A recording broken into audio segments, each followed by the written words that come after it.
Bugün Muradla belə bir Harry Potter'ın konfetlərini yoxlayasıq. Gene başladık, gene başladık. Gene başladık. Baxaq kimi bəxtinə nə düşür. Başlayaq.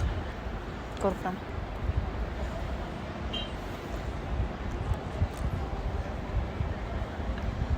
Darçınlıdır.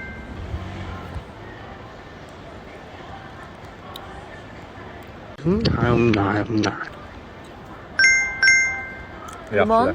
Limon.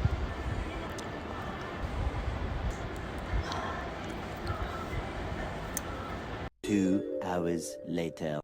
Hələ ki bu da yaxşıdır. Hə. Bunu. Hələ ki hamısının dadları yaxşıdır.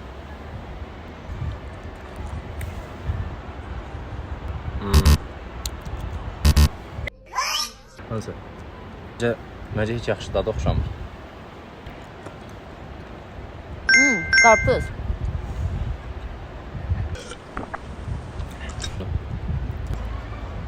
Götür.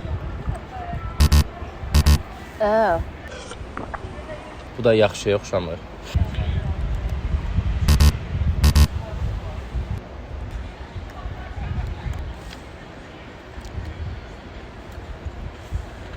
Söyle bak.